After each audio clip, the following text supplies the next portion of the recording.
नमस्कार, आप देख रहे हैं राष्ट्रीय समाचार और मैं हूं आपके साथ नेहा परिहार। वक्त हो चला है आज की कुछ खास खबरों का। मध्य प्रदेश में 11 दिसंबर 2023 की तारीख अहम मानी जाती है क्योंकि इसी दिन बीजेपी ने डॉक्टर मोहन यादव को मध्य प्रदेश की कमान सौंपने का ऐलान किया था।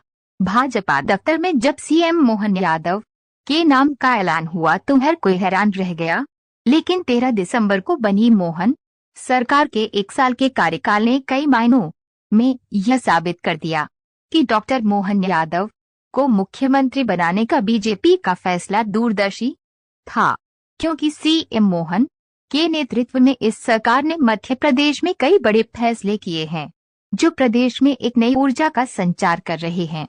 इस फैसले पर इंदौर के वरिष्ठ नागरिकों ने अपने विचार व्यक्त किए। इस दौरान स्वाभिमान किसान संघ के राष्ट्रीय मुख्यमंत्री सुनील शिंदे, लोधी राजपूत क्षत्रिय समाज के अध्यक्ष Santosh Verma, Indore Congress social media IT cell के अध्यक्ष किशोर डोंगरे ने कहा कि मोहन सरकार द्वारा किए जा रहे कार्यों में अभी बहुत सुधार की जरूरत है। मैं सुनील शिंदे, स्वाभिमान किसान संगठन का राष्ट्रीय महामंत्री। सर्वप्रथम तो एक औपचारिकता है कि भाई एक साल का कार्यकाल पूर्ण हुआ मोहन यादव जी का, उसके लिए बधाई। लेकिन सिर्फ चेहरा बदला है, सत्ता में ऐसा कोई बहुत बड़ा परिवर्तन कार्यशैली में ज़मीन पे दिखता नहीं है। एक बात जो पिछले 20, 22, 25 सालों की मध्य प्रदेश की निकालें या सारे देश की अब निकालें तो ऐसा लगता है सीमेंटीकरण पे फोकस है और कृषि पूर्णतया उपेक्षित है। जो लोग कृषि आंदोलन कर रहे हैं मैं उनकी समर्थन में बात नहीं कर रहा हूँ, क्योंकि उनकी किसानों से उनका कोई लेना देना नहीं है। वो लोग किसानों की आड़ में एक अलग ही एजेंडा चला रहे हैं। ज़मीन पे किसानों का क्या लाभ हो, इस पे किसी का फोकस न केंद्र सरकार का है न प्रदेश सरकार का है।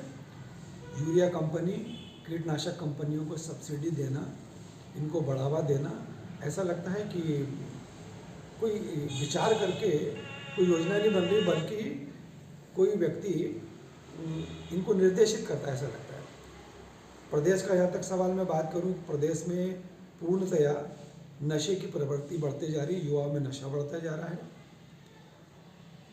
तमाम प्रकार की योजनाओं, जो फ्री की योजना है उसके कारण, तमाम प्रकार की जो फ्री योजना है उसके कारण प्रदेश में कर्ज लगातार बढ़ते जा रहा है।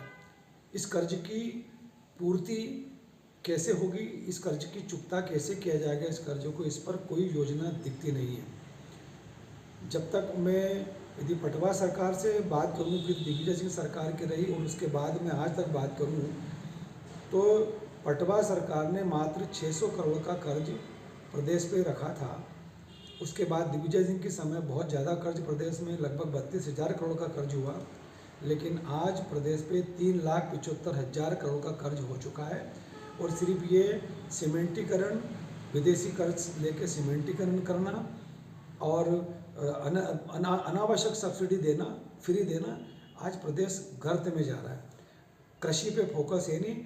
मैं डॉक्टर मोहन यादव जी को एक बात के लिए धन्यवाद जरूर कहूँगा कि उन्होंने गाय को सुरक्षित करने के लिए फोकस किया है, लेकिन मेहरबानी करके सिर्फ बात करते हुए ना दिखें। ज़मीन पर गाय कैसे सुरक्षित होगी इस पर बात करें। और मैं एक बात दावे से कह रहा हूँ, प्रदेश सरकार को कह रहा हूँ, देश को, पूरे देश की सरकारों को कह रहा हूँ कि एकमात्र गाय में वो ताकत है जो भारत को फिर से सोने की चिड़िया बना सकती है, भारत का पूरा कर्ज उतार सकती है। और यदि ज़रूरत पड़े तो मुझे बुला, मैं सिद्ध कर सकता हूँ सबके सामने कि गाय के धार्मिक पक्ष को एक तरफ रख दें, लेकिन गाय के वैज्ञानिक पक्ष को यदि आपने इस्तेमाल कर लिया तो 50 लाख करोड़ की जो सब्सिडी आप यूरिया कंपनी को, कीटनाशक बनाने वाली कंपनियों को दे रहे हैं, वो ना देना पड़ेगी, उल्टा सारे लोग स्वस्थ नज़र आएंगे। एक साल पूरा हो चुका है मोहन सरकार को, किस नज़रिए से आपका देखना है इस सरकार की ओर?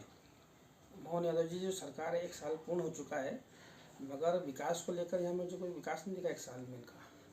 और ये ड्रग माफिया, जो नशीली पदार्थ जो आज पूरे इंदौर शहर को अपनी जकड़ में जब्त कर रहा है। उनके ऐसे ड्रग्स माफियों के खिलाफ कोई अभियान नहीं चल रहा है। और जो गरीब परिस्थिति के, जो गरीब छोटे छोटे मिडिल क्लास के लोग हैं, व्यापार करते हैं, उनके व्यापार ख़त्म होते जा रहे हैं, उनको कोई सुविधा नहीं मिल रही है। ऐसे बहुत सारे अनेक कारण हैं जो कानून व्यवस्था ध्वस्त पड़ी हुई है। क्योंकि कानून जब नेताओं के पीछे चलने लग जाता है तो पूरा माहौल दूषित हो जाता है। तो जब कानून व्यवस्था बिगड़ेगी तो भूमाफिया और ऐसे ड्रग्स माफिया पैदा होंगे और जो देश इंदौर की वो देश की छवि को बिगाड़ने का कार्य करेंगे। मोहन यादव जी ने 1 साल तो कर लिया पूर्ण, सब सीमेंटीकरण हो रहा है, विकास कहीं दिख नहीं रहा है। जो भी उनके जो लोग हैं उनको टेंडर दिए जा रहे हैं। टेंडर के साथ साथ जो विकास की गुणवत्ता होना चाहिए, विकास जो रोडें बन रही हैं वो रोडों में भी आप देख लीजिए उसमें भ्रष्टाचार चल रहा है। नगर निगम में पूरा भ्रष्टाचार चल रहा है। और टैक्स को लेकर छोटे छोटे लोगों को परेशान कराया जा रहा है। उनकी दुकानें, उनके प्रतिष्ठान सील करे जा रहे हैं। ऐसी तमाम प्रकार की समस्या जो है आज इंदौर शहर में देखने को मिल रही है, जिसका हम पुरजोर विरोध करते हैं। 16 तारीख को हम लोग कांग्रेस परिवार के सभी लोग बड़ी संख्या में जाएंगे, हज़ारों की संख्या में जाएंगे, हमारे नेता प्रतिपक्ष नेता चिंटू चौकसी जी के नेतृत्व में। और हम हज़ारों लोग जाकर वहाँ प्रदर्शन करेंगे भोपाल में और इनकी जड़ों को हिलाने का कार्य करेंगे। सबसे पहले तो मैं भारतीय जनता पार्टी की मोहन सरकार को 1 वर्ष पूर्ण होने पर बहुत बहुत बधाई एवं शुभकामनाएं देता हूं। दूसरी बात, मोहन सरकार ने पिछले 1 साल में जन विरोधी नीतियों के अलावा किसी प्रकार का कोई भी काम नहीं किया हुआ है। पूरे प्रदेश में ड्रग माफिया और नशे का कारोबार युवाओं में फैला हुआ है, उस पर किसी भी प्रकार की कोई लगाम नहीं लगा पा रहे हैं। दूसरी बात, यहाँ पर बेरोजगारी की सबसे बड़ी समस्या है, युवा त्रस्त हैं, जिसके कारण पूरे युवा हमारे प्रदेश के नशे की ओर आगे बढ़ते जा रहे हैं। तीसरी बात है कानून व्यवस्था। कानून व्यवस्था में मोहन सरकार, भारतीय जनता पार्टी की सरकार पूरी तरीके से विफल रही है। रोज आए दिन महिलाओं पर अत्याचार हो रहे हैं, इंदौर शहर की जनता पर अत्याचार हो रहे हैं, पूरे प्रदेश में। आज ही आपने शायद देखा होगा, आज ही की एक खबर है जिसमें एक व्यक्ति के ऊपर काफ़ी अत्याचार हुआ है। इस तरीके से मैं मोहन सरकार जो है को बिल्कुल नकारता हूं कि उनकी जो कार्यशैली है या सरकार की जो कार्यशैली है, चूँकि मुख्यमंत्री ही पर्ची के मुख्यमंत्री हैं, हमारे आदरणीय जीतू पटवारी जी बोलते हैं कि पर्ची की सरकार है, तो वो उसी तरीके से काम कर रहे हैं। किसी की कोई सुनवाई नहीं हो रही है, चाहे विधायक हों, चाहे खुद उनके पार्टी के विधायक सवाल उठा रहे हैं उनके कामकाज पर। तो 1 साल जो रहा है भारतीय जनता पार्टी का और मोहन सरकार का, बिल्कुल विफल रहा है।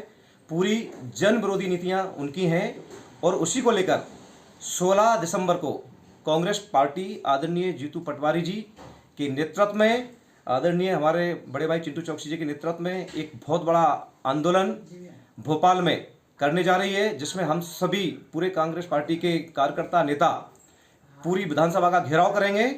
और मैं लोगों से अपील भी करता हूं कि इस आंदोलन में इस सोई हुई गूंगी बहरी सरकार को जगाने के लिए कांग्रेस पार्टी के कार्यकर्ताओं के साथ साथ आम आदमी भी इसमें भाग ले और इस सरकार को, भ्रष्ट सरकार को जगाने का काम करे। आज की इन खास खबरों में फिलहाल इतना ही। बने रहिए राष्ट्रीय समाचार के साथ।